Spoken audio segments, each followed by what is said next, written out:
बिस्मिल्लाहिर्रहमानिर्रहीम, अस्सलामुअलैकुम दोस्तों, नई वीडियो में खुश आमदेद। दोस्तों, गवादर के समुंदर ने सोने और हीरे से भी कीमती खजाना उगलना शुरू कर दिया है। बलूचिस्तान की अवाम के दिन फिर गए, रातों रात लखपति करोड़पति बनने लगे। दोस्तों, आखिर कौन सा खजाना गवादर का समुंदर उगलना शुरू हुआ है, इन तमाम तफसीलात के हवाले से हम आज की वीडियो में बात करेंगे। वीडियो की तफसील में जाने से पहले आप देख रहे हैं हकीकत की दुनिया डॉक्टर अली के साथ। हमारा चैनल सब्सक्राइब करके घंटी के निशान को दबाना मत भूलिएगा। इस वीडियो को ज्यादा से ज्यादा फेसबुक, व्हाट्सएप और सोशल मीडिया पर शेयर जरूर करें। शेयर और लाइक करने के साथ साथ कमेंट बॉक्स में पाक फौज जिंदाबाद, पाकिस्तान पाइंदाबाद और पाकिस्तान के गुमनाम हीरोज को सलाम का नारा कमेंट जरूर कीजिएगा। दोस्तों, एक मुहावरा मशहूर है कि देने वाला जब भी देता छप्पर फाड़ के। जी हाँ दोस्तों, ऐसी ही मिसाल सादर आ रही है पाकिस्तान के सूबा बलूचिस्तान में। सूबा बलूचिस्तान का जहां चप्पा चप्पा मादनी वसाइल से भरा पड़ा है, सोने, चांदी, तांबे, हीरे, तेल और दीगर बेशुमार मादनी वसाइल से माला माल ये सूबा, जिससे हम मुकम्मल तौर पर अभी तक इस्तेफादा हासिल नहीं कर सके। लेकिन दोस्तों, बलूचिस्तान के समुंदर ने सोने और हीरे से भी कीमती मछलियां उगलना शुरू कर दी हैं। जी हाँ दोस्तों, एक ही दिन के अंदर लाखों करोड़ों रुपया कमाने वाले माहीगीरों की किस्मतें बदलने लगी। दोस्तों, आप जानकर हैरान हो जाएंगे कि एक मछली जिसकी आखिरी बोली 86,40,000 रुपए लगी है, आखिर इस मछली में ऐसा क्या है। और गुज़िश्ता रोज एक मछली फरोख्त हुई थी जिसकी कीमत 7,80,000 रुपए थी। दोस्तों, इन तमाम तफसीलात के हवाले से हम आज की वीडियो में बात करेंगे।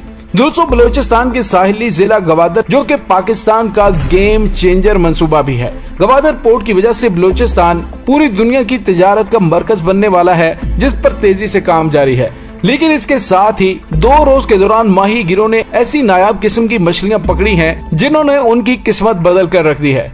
जी हाँ दोस्तों, गुज़िश्ता रोज एक मछली पकड़ी गई जो कि 22 किलोग्राम वजनी थी।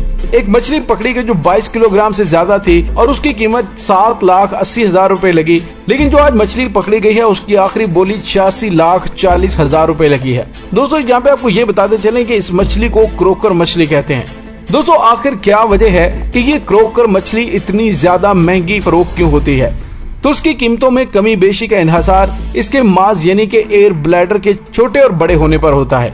दोस्तों, ये मछली ऐसे इलाकों में ज्यादा आती हैं जहां पर मैंग्रोव यानी तिमर होते हैं। मैंग्रोव के साथ साथ इसके लिए मौजू तरीन जगह वो है जहाँ समुद्र में मीठा पानी आकर मिल जाता है। दोस्तों, यहाँ पे आपको ये बताते चले कि जिस इलाके से ये मछलियाँ पकड़ी जा रही हैं, वो ईरान के इलाके से मीठा पानी आकर समुद्र में शामिल हो जाता है। इस मछली के शिकार के यही 2 महीने होते हैं जिन इलाकों में इनकी मौजूदगी का इम्कान होता है। माहीगीर वहाँ अपने जाल लगाकर छोड़ देते हैं और उसके लिए उनको तवील इंतजार करना पड़ता है। दोस्तों, यहाँ पे आपको ये बताते चले कि जो आज क्रोकर मछली पकड़ी गई है वो ईरान के करीब जिवानी के साहिली इलाके से पकड़ी गई है।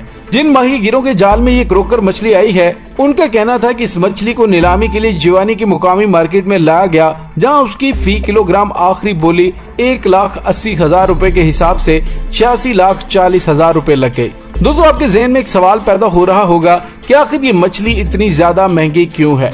तो दोस्तों, बाज मछलियां अपने गोश्त की वजह से बहुत ज्यादा कीमती होती हैं, लेकिन क्रोकर के हवाले से मामला मुख्तलिफ है। क्रोकर की कीमत दरअसल उसके एयर ब्लैडर की वजह से होता है, जिसमें हवा भरने की वजह से वो तैरती है। इस मछली का एयर ब्लैडर मेडिकल में इस्तेमाल किया जाता है और चीन, जापान और यूरोप में इसकी मांग बहुत ज्यादा है। क्रोकर मछली का एयर ब्लैडर इंसानी जिस्म के अंदरूनी अज़ा में दौरान सर्जरी टांके लगाने के लिए और बिलखुसूस दिल के ऑपरेशन में स्टिचिंग वगैरह में इस्तेमाल होती है। दोस्तों, सर्जरी में इस्तेमाल के लिए इसके एयर ब्लैडर के धागे बनाए जाते हैं और इसकी खूबी यह है कि ये जेली की तरह जज्ब हो जाते हैं और कट को जमा देते हैं, जबकि सर्जरी में टांके लगाने के बाद इसको निकालने की जरूरत नहीं पड़ती। इसके एयर ब्लैडर से सूप भी बनता है और चीन, यूरोप और दीगर सर्द ममालिक में लोग इसे इस्तेमाल करते हैं और उसे इंतहाई अमीर तरीन लोगों की ग़िज़ा करार दिया जाता है। दोस्तों, यहाँ पे आपको ये बताते चले कि जिस्मानी ताकत को बढ़ाने के अलावा कैल्शियम ज्यादा होने की वजह से ये रीढ़ की हड्डी की मजबूती के लिए भी इस्तेमाल किया जाता है। दोस्तों, इस किस्म की मछलियों को अंग्रेजी में क्रोकर, उर्दू में सवा और बलोची में कर कहा जाता है। ये मछलियां जिवानी के साहिली इलाकों में पकड़ी गयी, जो ईरानी सरहद से 17 किलोमीटर दूर है। माजी में यहाँ पकड़ी जाने वाली मछलियों के अलावा ईरान से भी माहीगीर इन मछलियों को फरोख्त करने के लिए गवादर लाते थे। इन मछलियों के एयर ब्लैडर को यहाँ निकाल कर खुश्क किया जाता था और बाद में इसको श्रीलंका भेजा जाता था, जो कि बमुश्किल 100 रुपए में बिकता था। बाद में इसकी फरोख्त का सिलसिला कराची में शुरू हुआ और ये ज्यादा से ज्यादा 5,000 रुपए में फरोख्त होता था, लेकिन अब ये लाखों में फरोख्त हो रहा है। क्योंकि अब कूलिंग टेक्नोलॉजी की वजह से क्रोकर के एयर ब्लैडर को वहां पर नहीं बल्कि कराची ले जाकर निकाला जाता है ताकि जाया या खराब ना हो। दोस्तों यहाँ पे आपको ये बताते चले कि एयर ब्लैडर नर और मादा दोनों में होते हैं, लेकिन नर में उसका साइज बड़ा होता है और अगर ये बड़ा हो तो उसकी कीमत इसी हिसाब से ज्यादा होती है। और दोस्तों चूंकि जो क्रोकर 86 लाख में बिकी, क्योंकि उस क्रोकर का ब्लैडर साइज पहले के मुकाबले में ज्यादा बड़ा था, इसलिए कई गुना ज्यादा कीमत पर फरोख्त हुई। इससे करीब 26 किलोग्राम क्रोकर पकड़ने वाले माहीगीर का कहना था कि इस मछली को पकड़ने के लिए 2 माह तक जतन करने पड़ते हैं और ये इतनी तवील कोशिश के बाद अगर किसी दिन आपके जाल में आ जाए तो ये इंतहाई खुशकिस्मती होती है। उन्होंने बताया कि उनके साथी और वो मामूल की माहीगिरी में मसरूफ थे कि जाल फेंकने के बाद जब उन्होंने उसे बाहर खींचा तो उसमें एक क्रोकर मछली थी।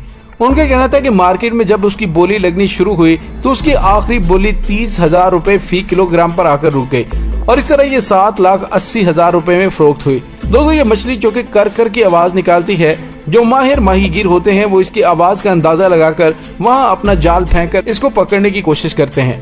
इस मछली की आवाज सुनने के बाद माहीगीर अपना जाल उस इलाके में फेंकते हैं।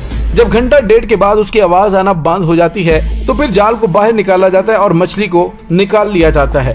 दोस्तों यहाँ पे आपको ये भी बताते चलें कि अंदाजन 1,60,000 मैट्रिक टन मछली सालाना बुनियादों पर गवादर में शिकार होती है। रोजाना की बुनियाद पर औसतन 100 टन मछली का शिकार होता है और मजमूई तौर पर देखा जाए तो वहाँ पर 1,000 से ज्यादा स्पीशीज हैं और अगर कमर्शियल बुनियाद पर देखा जाए तो 100 से ज्यादा मछलियों की इकसाम पाई जाती है। बैन-अवी तौर पर और खिते में मशहूर ट्यूना, इंडियन मैकरेल और Spanish mackerel, black and white pomfret और मुश्का हैं। दोस्तों पाकिस्तान में तो पैदावार की निस्बत फकत 1 से 2% मछली खाने के लिए इस्तेमाल होती है, लेकिन कोस्टल हाईवे के साथ मौजूद आबादियां सारा साल मछली का इस्तेमाल करती हैं और बाकी मछली ज्यादातर चीन, मशरक़ वस्ता, मलेशिया, इंडोनेशिया और श्रीलंका में भिजवा दी जाती है। दोस्तों सीपैक मंसूबे के तहत गवादर बंदरगाह के अलावा दीगर बंदरगाहें भी तामीर की जा रही हैं, जहां से बलूचिस्तान के पसमानदा इलाके से हासिल होने वाली मछली की नायाब किस्मों से खित्ते की तकदीर बदल सकती है। तो दोस्तों यूँ कहा जा सकता है कि इस वक्त गवादर के साहिली इलाकों में क्रोकर मछली की एक बड़ी तादाद आ चुकी है, जिसने बलूचिस्तान के गरीब और पसमानदा इलाके के लोगों की जिंदगियां बदलना शुरू कर दी हैं। दोस्तों जब अल्लाह रब्बुल इज्जत मेहरबान होता है तो फिर जमीनें और समुंदर अपने खजाने उगलने लगते हैं। बलूचिस्तान पाकिस्तान का ऐसा इलाका है जो मादनी वसाइल से भरा हुआ है, लेकिन माजी की नाअहल क़यादतों की वजह से आज तक पाकिस्तान अपनी ही जमीनों से वो कीमती धातें नहीं निकाल सके, लेकिन समुंदर ने ये धातें खुद उगलना शुरू कर दी और गरीबों की जिंदगियां बदलना शुरू कर दी हैं। दोस्तों इसके साथ ही डॉक्टर अली को इजाजत दीजिए, इंशाल्लाह बहुत जल्द मिलते हैं एक नई वीडियो में। तब तक के लिए अपना बहुत सारा ख्याल रखिएगा। पाक फौज जिंदाबाद, पाकिस्तान पाइंदाबाद, पाकिस्तान के गुमनाम हीरोज को सलाम, अल्लाह वारिस।